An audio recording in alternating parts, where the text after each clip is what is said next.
Hello students, आज हम लोग जो क्लास 8 के अंदर हमारा साइंस का पोर्शन चल रहा था उसके अंदर हम लोगों ने कुछ इंट्रोडक्शंस की बातें की थी साइंस की। आज जो हमारी धातुएं हैं उनके भौतिक गुण को पढ़ना होगा। और आपने क्या किया था, कुछ जो अयस्क थे और उनके रासायनिक सूत्र आपने नाम भी उनके सूत्र के साथ याद कर लिए होंगे।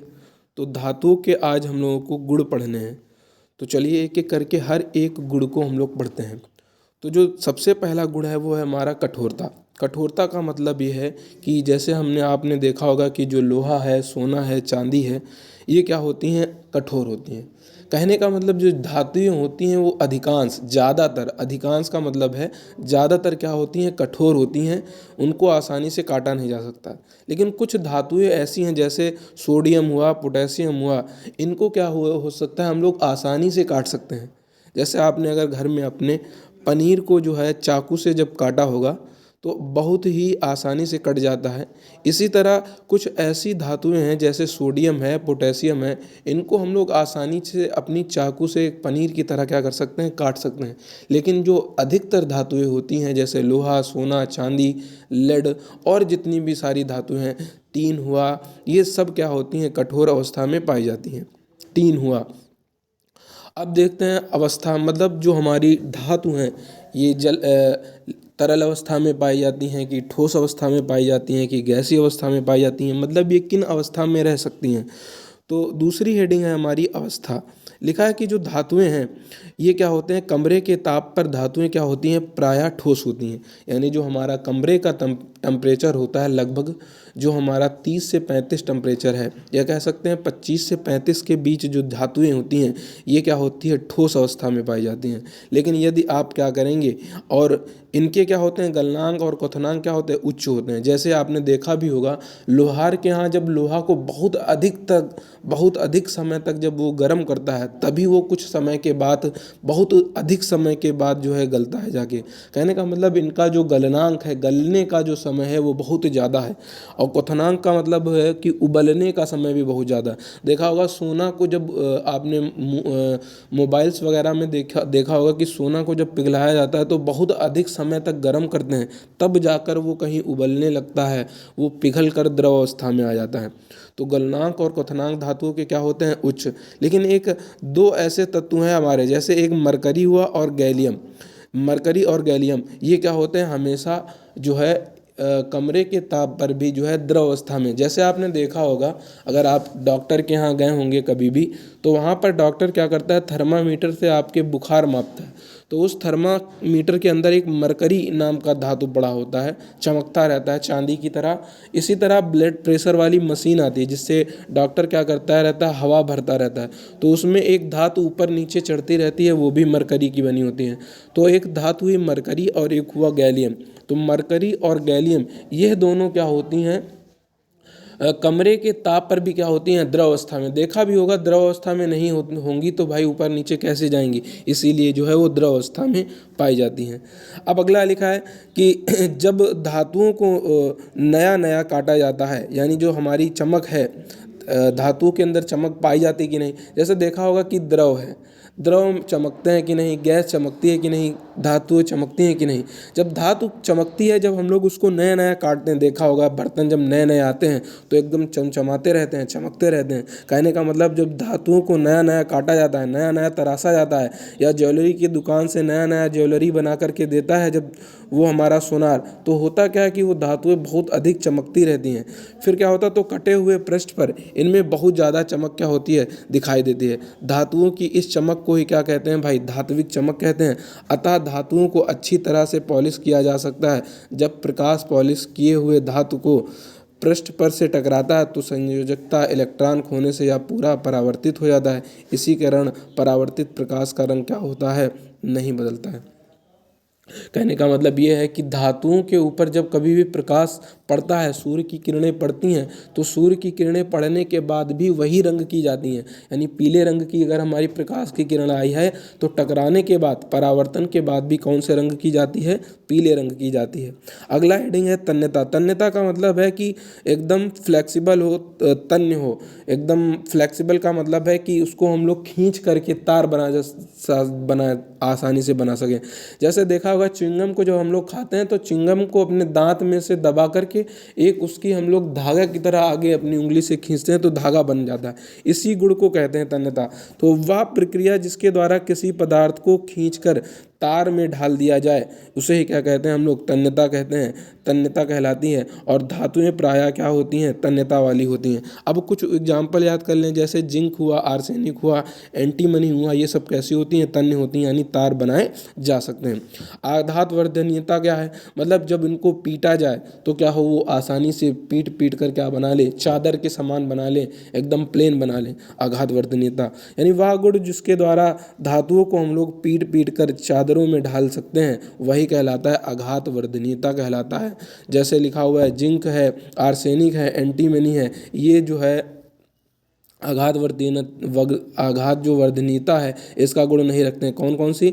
Arsenic, antimony. तो जिंक, आर्सेनिक, एंटीमनी आघात वर्धनीय नहीं है। साथ ही साथ जो मरकरी और गैलियम थे ये द्रवावस्था में पाए जाते हैं, ठोस में नहीं पाए जाते हैं। तो ये दो बातें याद करने वाली हो गई यहाँ पर मुख्यतः। फिर लिखा है प्रत्यास्थता की सीमा। प्रत्यास्थता क्या होता है? ये देखिए, प्रत्यास्थता का मतलब होता है इलास्टिक। जो आपने देखी होगी, इलास्टिक को जितना खींचते हैं फिर छोड़ने के बाद वो फिर उतना ही सिकुड़ जाती है। तो प्रत्यास्थता का मतलब ये है। तो लिखा है वह गुण जिसके द्वारा कोई भी पदार्थ बिना टूटे अधिकतम तनाव सहन कर सकता है प्रत्यास्थता की सीमा कहलाती है। धातुओं की प्रायः उच्च प्रत्यास्थता सीमा होती है, यानी बहुत ही अधिक जो है जब खींचोगे जब वो आगे बढ़ते हैं। जिंक, आर्सेनिक और एंटीमनी क्या है? इसके अपवाद है। यानी जिंक और आर्सेनिक और एंटीमनी के अंदर कुछ भी प्रत्यास्थता वाला गुण नहीं पाया जाता है। अब रंग के बारे में देखते हैं। अब जो रंग होती हैं धातुएं की अधिकतर कैसी होती हैं? सिल्वरी होंगी और कैसी होती हैं? स्लेटी होती हैं। लेकिन सोने व तांबे का रंग क्या होता है? पीला और लाल जैसा होता है। आपको पता भी होगा सोने का रंग पीला होता है और तांबे का क्या होता है? लाल की तरह होता है। और अधिकतर धातुएं कैसी होती हैं? वो सभी जो है सिल्वरी होती हैं, एकदम सफ़ेद सफ़ेद होती हैं। अब घनत्व, घनत्व का मतलब घनापन, यानी धातुओं का जो घनापन होता है बहुत ज़्यादा होता है। घनत्व क्या होता है? उच्च होता है। सोडियम और जो पोटेशियम है क्या हो? इसके अपवाद, यानी सोडियम और पोटेशियम को ये समझिए ये पनीर है और पनीर का घनत्व कैसा होता है? कम होता है। उसको आसानी से चबा सकते हैं, इसलिए सोडियम और पोटेशियम का घनत्व क्या होता है? कम। इसका घनत्व 1 ग्राम सेंटीमीटर क्यूब से भी क्या होता है? कम होता है। फिर लिखा है घनत्व प्रति इकाई आयतन में पदार्थ का द्रव्यमान होता है। अच्छा, घनत्व का सूत्र होता है घनत्व बराबर द्रव्यमान बटे आयतन। घनत्व बराबर सूत्र क्या होता है? घनत्व बराबर द्रव्यमान बटे आयतन। तो वही बात लिखिए, घनत्व जो होता है प्रति इकाई आयतन में पदार्थ का द्रव्यमान है, और यहाँ पर द्रव्यमान और नीचे हो गया वॉल्यूम यानी आयतन। अब क्या है? ध्वनिक गुण। अच्छा बताइए, जब हम लोग उसको अपनी धातु को पीटते हैं तो उसमें ध्वनि उत्पन्न होती है? बिल्कुल होती है। इसीलिए इनके अंदर क्या पाया जाता है? धातुएं प्रायः आवाज़ उत्पन्न करती हैं। इन्हें चोट मारने पर ये आवाज़ ध्वनि उत्पन्न करती हैं, सभी को पता है। फिर लिखा है घुलनशीलता। अच्छा, पानी में अगर हम धातुओं को डाल दें, लोहा को, क्या वो घुल जाता है चीनी की तरह? नहीं, बिल्कुल नहीं घुलता। तो धातुएं प्रायः क्या होती हैं? द्रव में अघुलनशील होती हैं। फिर लिखा है अपारदर्शिता, यानी अगर हम लोग धातुओं के इस पार से उस पार देखें हमें क्या दिखाई पड़ेगा? तो बिल्कुल भी हमें नहीं दिखाई सकता। तो इसीलिए धातुएं प्रकृति में कैसे भाई हैं? अपारदर्शक है, यानी इस पार से उस पार हम नहीं देख सकते हैं धातुओं को। फिर लिखा है गलनांक तथा क्वथनांक। जो इनके गलनांक और क्वथनांक होते हैं बहुत अधिक होते हैं, लेकिन किसको छोड़कर? पनीर वाले। और पनीर कौन कौन है? सोडियम और पोटेशियम क्या होती हैं? मरकरी हुआ, गैलियम हुआ, ये क्या है? पनीर की तरह इनके गलनांक क्वथनांक क्या होते हैं? कम होते हैं। इतनी बात आपको समझ में आ रही होगी। फिर आगे लिखा हुआ है कि अब हम लोग कुछ क्रियाएं इनकी पढ़ लेते हैं रासायनिक गुण के बारे में। तो ये हो गए भौतिक गुण ऊपर पढ़ लिए, अब हम लोग पढ़ेंगे रासायनिक गुण। तो सबसे पहले देखो हेडिंग लिखा है ऑक्सीजन के साथ क्रिया। तो धातुएं क्या होती हैं? ऑक्सीजन के साथ संयोग करके बेसिक धात्विक ऑक्साइड बनाती हैं। ये ऑक्साइड अम्लों के साथ क्रिया करके क्या बना लेते हैं? लवण और जल बना लेते हैं, तथा इन्हें क्षारीय ऑक्साइड कहते हैं। कहने का मतलब ये है कि धातुएं के जो ऑक्साइड होते हैं हैं वो क्षारीय होते हैं और अधातुओं के ऑक्साइड कैसे होते हैं, अम्लीय होते हैं। तो धातुएं ऑक्सीजन परमाणु से इलेक्ट्रॉन देती हैं और आपको ये हमेशा पहले ही बताया जा चुका है कि जितनी भी धातुएं हैं ये हमेशा क्या करती हैं, इलेक्ट्रॉन को त्यागती हैं और जो इलेक्ट्रॉन को त्यागेगा वो अपने ऊपर प्लस का चार्ज लाएगा। साथ ही साथ इनके ऑक्साइड क्या ऐसे होते हैं भाई, धातुओं के क्षारीय होते हैं। तो Mg क्या करता है, अपने अंदर से 2 इलेक्ट्रॉन को क्या कर देता है, निकाल देगा। जब कोई चीज़ 2 इलेक्ट्रॉन को निकाल देगा तो बताइए उसके ऊपर कितने प्लस के आ जाएंगे, 2 आ जाएंगे। देखिए Mg में से घटा दिया है 2 इलेक्ट्रॉन को तो इधर आ गए 2 डॉट डॉट के आ गए और ऊपर कितना चढ़ गया Mg के ऊपर, 2 प्लस का। अब Mg अब क्या किया गया कि वो जो ऑक्सीजन है, ऑक्सीजन को 2 इलेक्ट्रॉन मिल गए हैं। तो जब किसी को 2 इलेक्ट्रॉन मिल जाएंगे तो उसके ऊपर कितना माइनस का आ जाएगा, 2 उसके ऊपर क्या चढ़ जाएंगे, माइनस के चढ़ जाएंगे। अब क्या होता है फिर, वही जब ओ ऊपर हो गया भाई, माइनस का था, ओ को मिल गया -2, Mg को मिल गया +2। अब दोनों 2 इधर है प्लस, 2 उधर है माइनस, 2 प्लस के 2 माइनस के दोनों कैंसिल हो गए तो बताओ क्या बच जाएगा, 0। तो Mg के ऊपर भी 0 आवेश है देखो, और O के ऊपर भी 0 आवेश, और दोनों को जोड़ दिया तो Mg प्लस O को जोड़ोगे क्या हो जाएगा भैया, Mg हो गया। अब अगर पूरी समीकरण को एक साथ लिखना चाहें तो क्या लिख सकते हैं, 2Mg प्लस में O2, ये क्या बना देता है हमको, 2MgO बना करके देता है। इसी तरह बहुत सारी और जो है हमारी समीकरणें दी हुई हैं, एक एक करके सारी समीकरणें देखते हैं। देखो लिखा है, ऑक्सीजन के साथ क्रिया करने पर हमें सापेक्ष ऑक्साइड बनाने वाली अन्य धातुओं के क्या मिलते हैं, उदाहरण निम्नवत हैं। देखो सबसे पहले दिया है सोडियम का ऑक्सीजन के साथ तो 2Na2O बनाता है सोडियम का ऑक्साइड। फिर पोटेशियम लिखा है 4 के ऑक्सीजन के साथ क्रिया करेगा, पोटेशियम ऑक्साइड। कैल्शियम ऑक्सीजन के साथ क्रिया करेगा तो कैल्शियम ऑक्साइड। यानी जो जिसके साथ क्रिया करेगा वो उसका ऑक्साइड बनाता है। इसी तरह मैग्नीशियम जब ऑक्साइड से क्रिया करेगा तो मैग्नीशियम ऑक्साइड बना देता है। तो सोडियम के साथ सोडियम ऑक्साइड, पोटेशियम के साथ पोटेशियम ऑक्साइड, कैल्शियम के साथ कैल्शियम ऑक्साइड, और मैग्नीशियम के साथ क्या बन जाएगा भैया, मैग्नीशियम का ऑक्साइड बन करके तैयार हो जाता है। अब क्या किया गया है कि जो मैग्नीशियम ऑक्साइड है इसको तनु सल्फ्यूरिक अम्ल, देखिए लिखा है, और सल्फ्यूरिक अम्ल का सूत्र क्या लिखा है, H2SO4 से क्रिया करके मैग्नीशियम सल्फेट लवण तथा जल बनता है। और मैग्नीशियम ऑक्साइड की प्रकृति क्षारीय होती है। सभी धातुएं ऑक्सीजन के साथ क्रिया करती हैं परंतु उनकी क्रियाशीलता क्या होती है, अलग अलग होती है, भिन्न भिन्न होती है। ऑक्सीजन के साथ सोडियम व पोटेशियम तेजी से क्रिया करके, जबकि धातुएं मैग्नीशियम को ऑक्सीजन के साथ क्रिया से पहले जलाना पड़ता है। कॉपर की ऑक्सीजन से क्रिया बहुत ही मंद होती है, धीरे होती है, और सोडियम कॉपर की अपेक्षा क्या होता है, अत्यधिक क्रियाशील होता है। ये आपको बात याद रखनी है।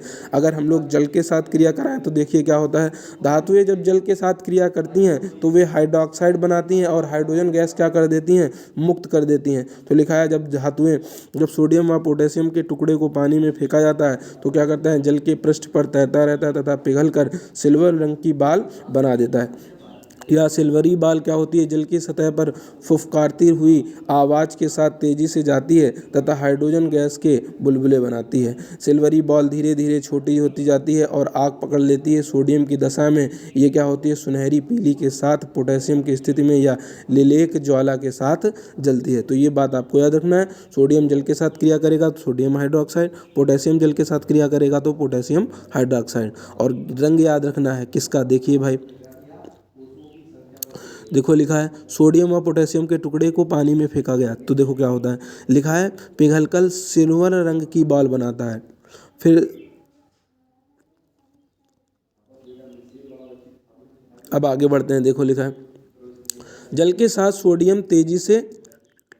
साथ क्या करता है, सोडियम तेजी से क्रिया करती है, इसे मिट्टी के तेल में रखा जाता है। पोटेशियम भी जल से क्रिया करती है। सोडियम व पोटेशियम दोनों जल से क्रिया करके अपने हाइड्रोक्साइड बनाते हैं और अब क्रिया में हाइड्रोजन निकलती है। जब कैल्शियम धातु को पानी में डुबाया जाता है तो निम्नलिखित परिवर्तन होते हैं, यह जल में डूब जाती है तथा तेजी से क्रिया करके हाइड्रोजन गैस के बुलबुले निकालती है। फिर खा वाले में देखिए लिखा है, यह धीरे धीरे जल में घुलती रहती है तथा आंशिक रूप से घुलनशील कैल्शियम हाइड्रोक्साइड के बनने से जल का रंग क्या हो जाता है, दूधिया। तो आपको पता होगा कैल्शियम जब जल से क्रिया करेगा तो कैल्शियम हाइड्रोक्साइड बनाता है और कैल्शियम हाइड्रोक्साइड का रंग कैसा होता है, दूधिया, चूने के रंग का होता है।